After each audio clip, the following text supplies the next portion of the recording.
నమస్తే, నేను లక్ష్మణ్. ఇప్పుడు ఆంధ్రప్రదేశ్ మొత్తం హాట్ టాపిక్గా మారింది. కడప చెక్ పోస్ట్ దగ్గర 30 కంటైనర్లో డబ్బు పోతుందని చెప్పి పెద్ద ఎత్తున అన్ని ఛానల్స్తో పాటు సోషల్ మీడియా మొత్తం మారుమోగుతున్న అంశం.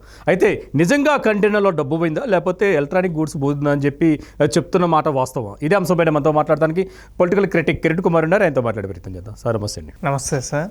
కొంతమంది డబ్బు తరలిపోతుంది, చెన్నై పోర్ట్ నుంచి లండన్కి పోతుంది అంటున్నారు. కొంతమంది ఏం లేదు, అదేం లేదు, అది ఎలక్ట్రానిక్ గూడ్స్ హైదరాబాద్ నుంచి పోతుందని చెప్తున్నారు. ఇందులో ఏది నిజమంటారు? అంటే హైదరాబాద్ నుంచి పోతుంది అంటే బీఆర్ఎస్ పార్టీ అధికారంలో ఏం లేదు కదా అన్ని కంటైనర్లు పోవటానికి. సరే, కంటైనర్లో డబ్బు ఉందా లేదా అంటే మరి మీ మాట ఏంటో నాకైతే తెలియదు, కానీ 30 కంటైనర్లో డబ్బు ఉన్నమాట వాస్తవం. అవి చెన్నై వెళ్ళాల్సిన ప్రదేశానికి వెళ్ళిపోయినాయి, ఎక్కడ ఆపలేదు అని మాకైతే తెలిసింది.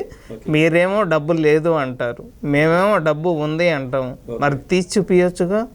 ఎలక్ట్రానిక్ గూడ్స్ ఉంటాయి అంటే ఇదేమి చైనా కాదుగా. బొమ్మలు తయారు అంటే మనకి బొమ్మలు తయారు చేయటం ఇలాంటివి ఏమీ ఫ్యాక్టరీస్ ఏం లేవు కదా. ఇవన్నీ వాస్తవాలు కాదు. 30 కంటైనర్లు డబ్బులు ఉన్నమాట వాస్తవమే. 3 రాజధానులు కడతా అన్నమాట వాస్తవమే. 30 కంటైనర్లో డబ్బు ఉన్నమాట వాస్తవమే. రాష్ట్రంలో ఎర్రచందనం ఉన్నమాట వాస్తవమే. గంజాయి ఉన్నమాట వాస్తవమే. కల్తీ మద్యం ఉన్నమాట వాస్తవమే. ఇన్ని దోపిడీలు, ఇన్ని దారుణాలు జరిగిన తర్వాత 30 కంటైనర్లు ఎలక్షన్ టైంలో చెన్నై వెళ్తున్నాయి అంటే అక్కడ రోజా అన్నదమ్ములు ఇద్దరు ఉన్నమాట వాస్తవం కాదా అని నేనైతే చెప్పగలను. అసలు నిజంగా డబ్బే 1000 కోట్ల 100 కోట్ల అనే ఒక ఫిగర్స్ కూడా చెప్తున్నారు. మీరు అసలు తనిఖీ చేయకుండా ఈ డబ్బే అని ఎట్లా చెప్తారండి? అన్ని కోట్లు, అన్ని 100 కోట్లు. మీరు ఎలక్ట్రానిక్ గూడ్స్ అని మీరు ఎట్లా చెప్తారు? చెప్పండి. సరే, నేనేమో డబ్బు ఉందని చెప్తాను, మీరేమో ఎలక్ట్రానిక్ గూడ్స్ ఏమీ లేదు, బొమ్మలు అమ్ముకుంటున్నాడు మా జగన్ అని చెప్తాడు. రూపాయి జీతం తీసుకోవడం అబద్ధమా? 5 కోట్లు పెట్టి తిరుపతి సెట్టింగ్ వేయటం అబద్ధమా? 43 కోట్లు ఖర్చు పెట్టి లండన్ వెళ్ళటం అబద్ధమా? 5 కిలోమీటర్లు 10 కిలోమీటర్లకి హెలికాప్టర్లో వెళ్ళటం కానీ, చెట్లు కొట్టేయటం కానీ, రాష్ట్ర సర్వనాశనం చేయటం కానీ, 500 కోట్లు పెట్టి ఋషికొండ మీద ఇల్లు కట్టడం కానీ, ఎన్ని అబద్ధాలో చెప్పండి.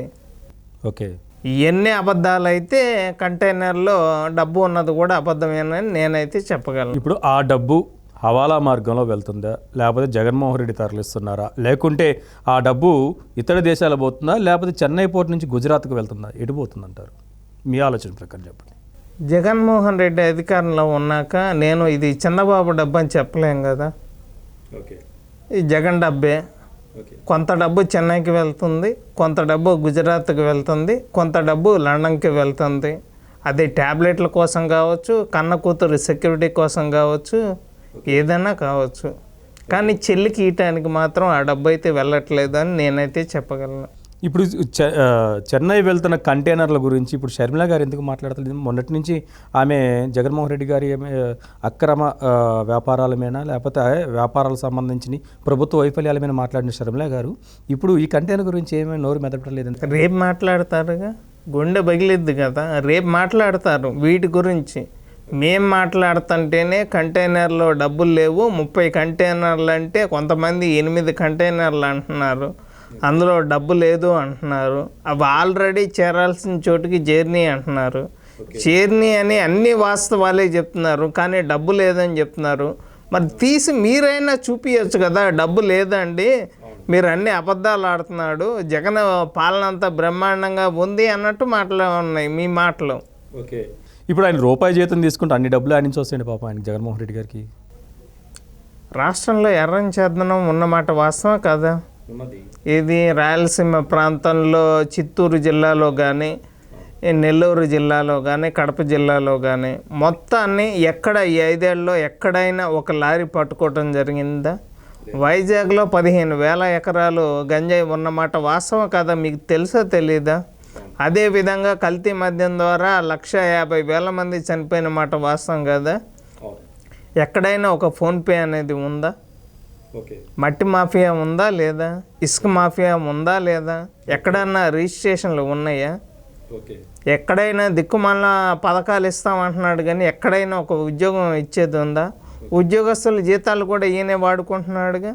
రిటైర్మెంట్ అయిన వాళ్ళకి ఒక సర్టిఫికెట్ ఇవ్వటం తప్ప ఎక్కడైనా రిటైర్మెంట్ అయిన వాళ్ళకి రిటైర్మెంట్ బెనిఫిట్స్ ఇచ్చిన మాట వాస్తవమేనా? మరి ఇన్ని డబ్బులు మొత్తం తన అకౌంట్లో వేసుకొని ఎక్కడి నుంచి వచ్చినాయి చెప్పండి? ఋషికొండలో కొండ మీద 500 కోట్లు పెట్టి ఇల్లు కట్టాడు అంటే ఎక్కడి నుంచి వచ్చినాయి ఆ డబ్బులు?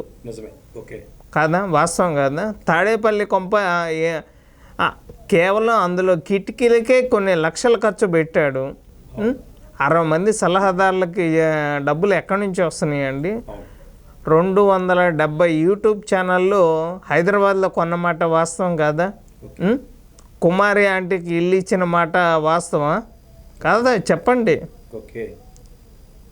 10 ఏళ్ల క్రితం వచ్చి తెలంగాణలో బతుకుతున్నాకి అతను ఇల్లు ఇచ్చాడు. ఆంధ్రప్రదేశ్లో ఇల్లు ఉంది, ఆమె తెలంగాణలో బతుకుతుంది. అంతేనా? నిజమేనా? ఏది వాస్తవం ఏది అవాస్తవం మీకు కూడా తెలియాలి అని చెప్పి వీడియో చేస్తున్నాను. ఇది మొత్తానికైతే కంటైనర్లో డబ్బు పోతుందా, ఎలక్ట్రానిక్ గూడ్స్ పోతుందా అని చెప్పే వాదన ఇప్పుడు 2 తెలుగు రాష్ట్రాల్లో చర్చనీయాంశంగా మారింది. మరొక అంశంతో మళ్ళీ కలుద్దాం.